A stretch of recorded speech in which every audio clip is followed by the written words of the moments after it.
Baik pemirsa TV Parlemen dimanapun Anda berada, seperti yang kita ketahui bersama bahwa adanya wacana tentang kenaikan tarif KRL di Jabodetabek pada tahun ini. Dan hal itu sebenarnya juga sudah dibenarkan oleh Direktur Utama PT Kereta Komuter Indonesia yaitu Bapak Asdo Artrivianto. Dan kenaikan ini diperkirakan menjadi Rp5.000 atau senilai 66% dari harga sebelumnya yaitu Rp3.000 per 25 km pertama. Dan diketahui juga bahwa operasional dari KRL ini seluruhnya ditanggung pemerintah melalui skema Public Service Obligation atau PSO.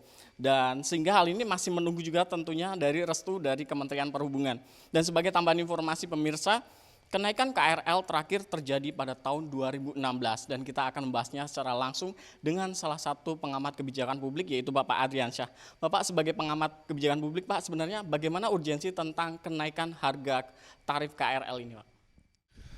Ya, menurut saya kenaikan tarif KRL ini ya sangat merugikan sebenarnya dari masyarakat kelas bawah ya. Karena kalau kita ketahui bahwa mayoritas pengguna KRL ini adalah masyarakat dari kelas menengah bawah. Nah, karena kalau kita ketahui bahwa semua transportasi sekarang kan mahal ya, sudah mulai mengalami kenaikan juga, BBM segala naik, dan juga kita tahu namanya polusi udara juga semakin ini ya besar ya di kota Jakarta ini. Maka transportasi umum yang menjadi andalan saat ini adalah KRL. Maka dari itu menurut saya tidak perlu lagi itu dinaikkan, justru ditekan itu kalau bisa lebih murah lagi gitu kan, atau tetap dengan harga 3.000 gitu. Karena memang ya mobilitas masyarakat kita ini kan dari Depok, dari Tangerang, dari Bekasi itu membutuhkan KRL. Jadi saya rasa ya tetap dengan harga yang murah, tidak perlu naik. Nanti kalau naik terus lama-lama peminatnya semakin berkurang, orang akan kembali ke kendaraan pribadi lagi gitu. Oke, Pak, terkait dari operasional KRL sendiri kan dari PSO sudah 8 tahun belum naik. Dan apakah sebenarnya wacana kenaikan ini karena dampak inflasi juga, Pak? Ya, itu sebenarnya pemerintah ini kan sudah menyediakan yang namanya fasilitas ini ya, sudah ditanggung oleh pemerintah gitu kan, oleh operasional segala macamnya gitu.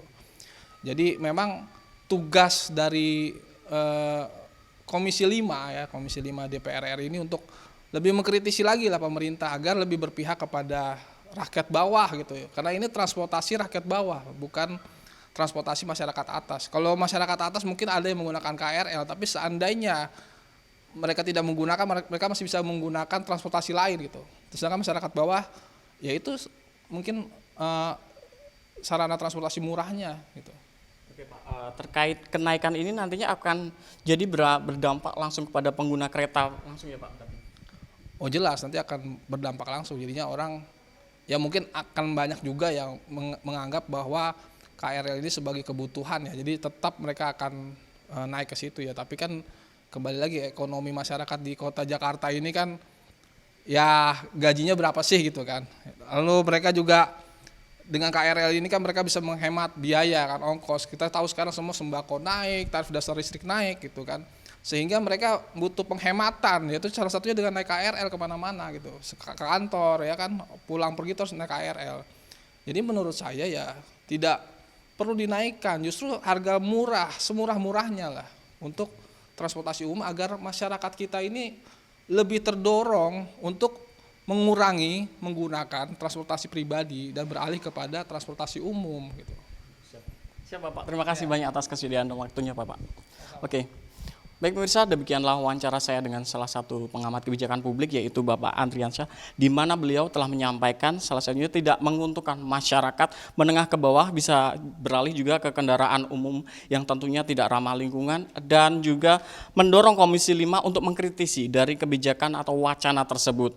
Dan terima kasih atas perhatian Anda pemirsa, saya kembalikan ke rekan saya di studio.